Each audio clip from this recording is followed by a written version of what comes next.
Seat suit కేసులు ఉన్న వాళ్ళకి సీట్లు, సూట్ కేసులు ఉన్న వాళ్ళకి మంత్రి పదవులు. కార్మిక శాఖ మంత్రి ఒక ఆయన వచ్చిండు, కాళేశ్వరం ఎవరు కడతారో కూడా ఆయనకు తెలియదు. పాపం అసెంబ్లీలో మా కార్మికులు కష్టపడి కాళేశ్వరం కట్టిండని రంగారెడ్డి జిల్లా ఇజ్జత్ తీసిన ఆయన ఇలా కార్మిక శాఖ మంత్రి. అందుకని ఈ ప్రాంతంలో బాగా చదువుకున్న వాళ్ళు ఉన్నారు, మేధావులు ఉన్నారు, విజ్ఞులు ఉన్నారు. ఒక్కసారి ఆలోచించండి. చంద్రశేఖరరావు మందల చేరితే సిట్ అంటే సిట్టు, స్టాండ్ అంటే స్టాండ్. అసెంబ్లీ నడుస్తుంటే ఎమ్మెల్యేలను చూస్తారు కదా, ఎప్పుడు నిద్రపోతూనే ఉంటారు. పక్కన ఉన్నోడు బెంచ్ కొట్టంగానే లేచి వీడి కూడా బెంచ్ కొడతాడు. ఏం మాట్లాడంటే ఉన్నట్టునోడు కొట్టిండు, నేను కొట్టినా. తెలంగాణలో సామెత ఉంటుంది, ముంగట్ నాగలు ఎట్లా పోతే వెనుక నాగలు కూడా అట్లే పోవాలి. గసంటోళ్ళని గెలిపిస్తే ఇట్లే ఉంటది లెక్క. ఇక కేటీఆర్ మాట్లాడుతున్నాడు, బీజేపీ వాళ్ళు గెలుస్తారట, అరాచకం వస్తారని చెప్తున్నాడు. వచ్చిందా మోడీ గెలిచినాక?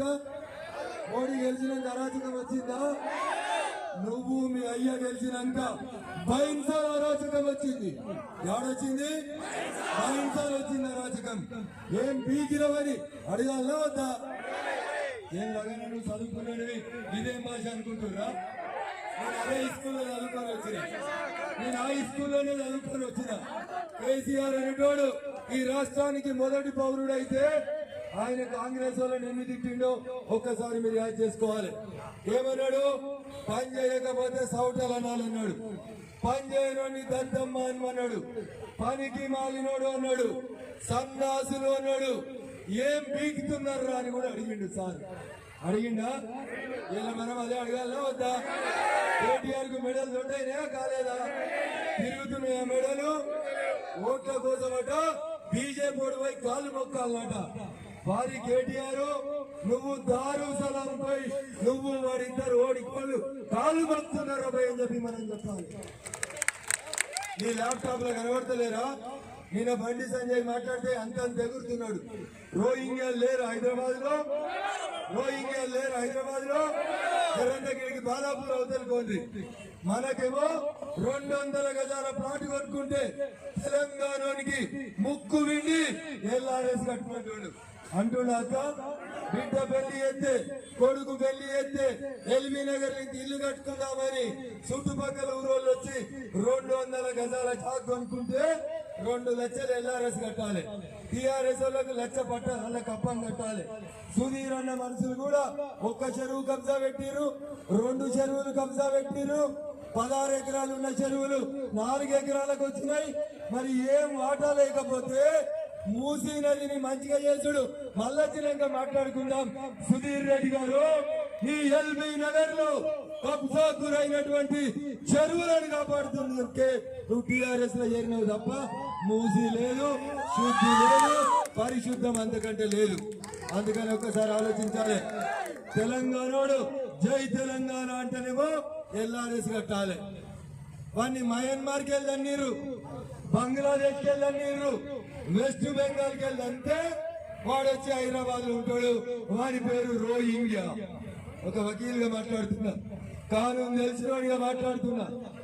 మయన్మార్ లో మొదలు తన్నీరు రోహింగ్యాల్ని, తర్వాత బంగ్లాదేశ్ లో తన్నీరు, ఆ తర్వాత వెస్ట్ బెంగాల్ లో ఎల్లగొట్టిరు.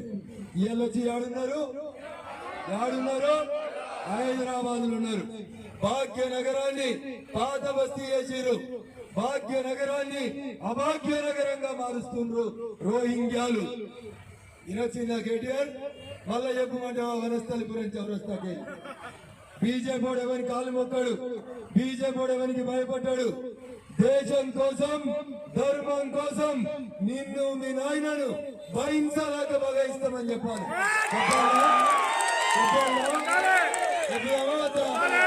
బాగా ఎగురుతున్నారు. దుబ్బాకల నా మీద కూడా గిట్టే ఎగిరిండు. వాడెవడు 6 అడుగులు ఉంటాడట, ట్రబుల్ షూటర్ అట, చాలా పనులు చేస్తాడట, ఏమో చేస్తాడట. వచ్చిండు దుబ్బాకకి. మీ మామ పుట్టిన గడ్డ సిద్దిపేట గడ్డ, మీ మామ చదివిన అడ్డ దుబ్బాక గడ్డ మీద బిడ్డ బగాయిస్తే, ఇటువంటి జీన్ పాయింట్లు వేసుకున్న బగాయిస్తే క్రమం లేదు, క్రమం లేదు. షూటింగ్ లేదు, అత్త లేదు, మామ లేదు, అల్లుడు శంకరగిరి మాన్యాలకు పోయిండు. ఇక బావ శంకరగిరి మాన్యాలకు పోయిండు. బామ్మర్ది పుట్టనకని ఎగురుతున్నాడు హైదరాబాద్ లో. పుట్టనకని ఎగురుతున్నాడు. చిన్నప్పుడు టీవీలు లేనప్పుడు మనమంతా పల్లెటూరుకి వెళ్ళి వచ్చినాం ఎల్బీ నగర్ కి, వనస్థలిపురంకి. ఊర్లో చిన్నప్పుడు టీవీలు లేనప్పుడు డ్రామా కంపెనీలు వస్తుండే. అందులో వస్తుండే కట్టె తుపాకి పట్టుకొని ఆ పోలీసుల కోపం రాగిట్ట. వాళ్ళ దగ్గర అంటే నిజంగా తుపాకులు ఉన్నాయి కానీ వాడు బుట్రనకరాని పెద్ద తుపాకి పట్టుకొని వస్తుండే. వాడు చెప్తుండే, ఇప్పుడే వనస్థలిపురం చెరువుల మొత్తం సోనా మసూరి వచ్చినా, మత్తడి కింద మంట పెట్టినా, సుధీర్ అన్న అడిగి 500 క్వింటాల చికెన్ తెచ్చినా, మన డ్రామా అయిపోగానే మీకు అందరికి చెర్లకెళ్ళి బిర్యానీ పెడతాను. గట్లే కేటీఆర్ అనేటోడు ఎగురుతున్నాడు. కేసీఆర్ అనే 3 అక్షరాలు లేకపోతే వారి కేటీఆర్ ని అడ్రస్ ఎక్కడ అంటే అమెరికాలో పాయిఖానా, నీ పాయిఖానా నువ్వే కడుక్కోవడం నీ కేర్ ఆఫ్ అడ్రస్, అది గుర్తుపెట్టుకో అని చెప్పాలి. బాగా మాట్లాడుతున్నాడు, ఎగిరెగిరి పడుతున్నాడు, నోటికి ఎంత వస్తే అంత మాట్లాడుతున్నాడు. అరాచకం కావాలా అభివృద్ధి కావాలా అని అడుగుతున్నాడు. కేటీఆర్ నేను అడుగుతున్నా, 7 ఏళ్ల కోలే ప్రజలతోటి ఓట్లు వేయించుకొని ప్రజలను కలవని ముఖ్యమంత్రిని, టిఆర్ఎస్ పార్టీ పాలనను అరాచకం అంటారా? 24 గంటలు దేశం కోసం, ధర్మం కోసం, ఇచ్చిన మాట కోసం, ఈ దేశం కోసం తన జీవితాన్ని అంకితం చేసిన నరేంద్ర మోడీ పాలన అరాచకం ఒక్కసారి చెప్పాలి. ఏంటంటారండా?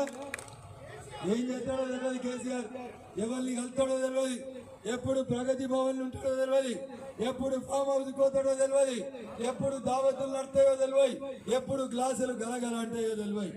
ఇక దీన్ని అరాచక పాలన అంటారు. ఓట్లేసిన జనాన్ని దరఖాస్తులు తీసుకోకపోవడం అరాచక పాలన అంటారు. ఎమ్మెల్యేలను కలవకపోవడం అరాచకం అంటారు. మంత్రులకు అపాయింట్మెంట్ ఇవ్వకపోవడం అరాచకం అంటారు. ఇక ఇది అరాచకం. కాకి యూనిఫామ్ వేసుకున్నటువంటి 3 సింహాలని మీ ప్రగతి భవన్ ముంగట, మీ ఫామ్ హౌస్ లో ముంగట సెక్యూరిటీ గార్డులుగా మార్చి పింక్ డ్రెస్ వేయించిన దాన్ని అరాచకం అంటారని చెప్పి చెప్పాలి. మనం అప్పుడు భయపడుతున్నా పోలీసులకి, భయపడుతున్నా. ఇంత అంతుంటాడు కేసీఆర్, ఇంత చిట్కనేలు అంతుంటాడు కేసీఆర్ అన్నట్టు. 10 జిల్లాలని పాలించే వారి నీకే గంతుంటే, కాశ్మీర్ నుంచి కన్యాకుమారి దాకా 736 జిల్లాలు, 736 జిల్లాలని పాలించే మాకెంతుంటదిరా బిడ్డ, యాది గుంచుకో అని చెప్పి చెప్పాలి. భయపడితే భయపడతామా? ఏం కాదా? చీని పంటి పోరగాళ్ళతోటి ఏం కాదా? చూపెట్టినమా నిజామాబాద్ లో? చూపెట్టిరా? ఈ చీని పంట్లో చూపెట్టే నిజామాబాద్ లో కవితను నిజామాబాద్కి వెళ్ళి ట్యాంక్ బండి మీద బతుకమ్మ ఆడుకో బిడ్డ అని పంపినమా? కరీంనగర్కి వచ్చి నోరు జారితే హిందుగా ఎవరు, బొందుగా ఎవరు అడిగితే లెక్క పెట్టి తోలిచ్చిరా? ఈ పొరగాళ్ళు తోలిచ్చిరా? తుపాకల వారి నువ్వు పుట్టిన ఊర్లో కూడా ఇవాళ చీను బయటలే నీ అల్లు నీ శంకరగిరి మాన్యాలకు పంపినాయా? వనస్థలిపురం గడ్డ మీద కూడా వెంకటేశ్వర రెడ్డి గారికి కమలం గుర్తు కోటేద్దాం, భారతీయ జనతా పార్టీని గెలిపిద్దాం. రోహింగ్యాల నుంచి, అరాచక శక్తుల నుంచి, మతం పేరిట హింస చేస్తున్నటువంటి వ్యక్తుల నుంచి భాగ్యనగరాన్ని కాపాడుకుందామని చెప్పి మనమందరం కూడా ప్రతిజ్ఞ చేయాలని చెప్పి మీకందరూ కూడా విజ్ఞప్తి చేస్తా ఉన్నా. తెలంగాణ బతుకు ఒక ఉత్తరం వచ్చింది శ్రీ చైతన్య నారాయణ గురించి చెప్పమని, ఇంకో ఉత్తరం వచ్చింది టిఎస్ పాసుల గురించి చెప్పని, జరాయితీ ఇంకో ఉత్తరం వస్తుంది ఇంటికో ఉద్యోగం గురించి చెప్పని. తెలంగాణ బతుకులు ఎట్లున్నాయంటే రాస్తే రామాయణం, చెప్తే భాగవతం అంత ఉంటుంది. అమింసా పర్మిషన్ ఇస్తే పొద్దు కారుడు దాకా చెప్పొచ్చు మన బతుకు భాగవతాలు. కానీ మనకు లిమిటెడ్ టైం పర్మిషన్ ఉంటుంది. నేను ఇంకొన్ని డివిజన్లకు కూడా పోవాలి. యువకుడు, ఉత్సాహవంతుడు, మీ అందరి ఆశీస్సులను కోరి వచ్చినటువంటి తెల్ల కాగితం లాంటి వ్యక్తి, కబ్జాలు లేవు, లంగ పనులు లేవు, దోసుకోవడం లేదు, దాసుకోవడం లేదు. ఎన్ని అవకాశాలున్నా, ఎంతమంది భయపట్టించినా నరేంద్ర మోడీ గారి నాయకత్వంలో ఈ గడ్డకు సేవ చేస్తానని వచ్చినటువంటి మీ అందరి అభిమాన నాయకుడు సోదరుడు వెంకటేశ్వర రెడ్డి గారిని కమలం గుర్తు మీద ఓటేసి గెలిపించాలని చెప్పి మీ అందరినీ వేడుకుంటూ, దుబ్బాకలో మేము కొట్టిన దెబ్బ వనస్థలిపురం దాకా ఈయనొచ్చిందని ఈడ కొడితే కేటీఆర్ అనేటోడు మళ్ళీ అమెరికా పోవాలి. పోవాలనేటోళ్ళందరూ గట్టిగా చెప్పాలి, జై శ్రీరామ్. వాడు ఉన్నోళ్ళు అంటలేరు, పక్క దేశంకి వెళ్ళి వచ్చిరా, మన దేశమేనా? ఒకసారి అందరూ జర గట్టిగా పిడికిలు బిగించి గట్టిగా చెప్పాలి. అయోధ్యకి రామ మందిరం చూద్దామా? వెంకటేశ్వర రెడ్డికి రైలు వేయమని చెప్పాలా? గెలవంగానే అయోధ్య దొరకపోమని చెప్పాలా? వస్తారు అయోధ్యకి, వచ్చేటోళ్ళంతా చేతులు లేపాలి. జై శ్రీరామ్, జై శ్రీరామ్, జై శ్రీరామ్. ఇక్కడ జరంతమంది అంటలేరు పెద్ద మనుషులు, నేను అనాలన్నా గట్టిగా. జర నా కళ్ళు తేజీగా ఉన్నాయి, జర దూరం కూడా కనబడుతుంది అన్న గట్టిగా చెప్పాలి.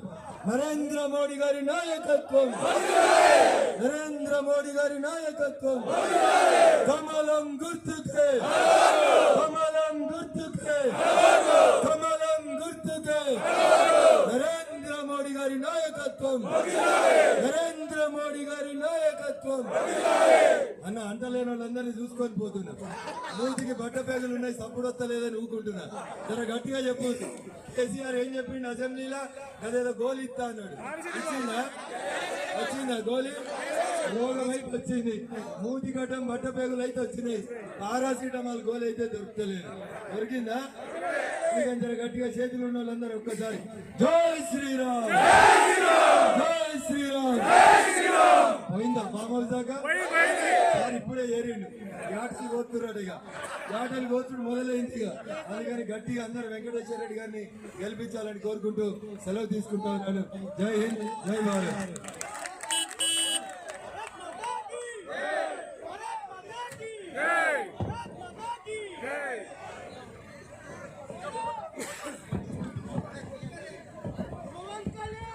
గౌరవ పెద్దలు, దుబాక శాసనసభ్యులు వారి విలువైన సమయాన్ని భారతీయ జనతా పార్టీ వనస్థలిపురం డివిజన్ కేటాయించి వెంకటేశ్వర రెడ్డి గారికి మద్దతు పలికినందుకు వారికి ప్రత్యేకంగా ధన్యవాదాలు తెలియజేస్తా ఉన్నాం. ఇప్పుడు సుజాతారెడ్డి గారు, అదేవిధంగా కొంతమంది టీఆర్ఎస్ కెళ్ళి భారతీయ జనతా పార్టీలో చేరుతా ఉన్నారు. వారికి అపూర్వ స్వాగతం పలుకుతుంది భారతీయ జనతా పార్టీ. వారిని శాల్వాలు వేసి స్వాగతించవలసిందిగా అర్బన్ అధ్యక్షులు రంగారెడ్డి గారిని, అదేవిధంగా గౌరవ పెద్దలు శాసనసభ్యులు దుబాక శాసనసభ్యులు రఘునందనాన్ని కోరుతా ఉన్నాను.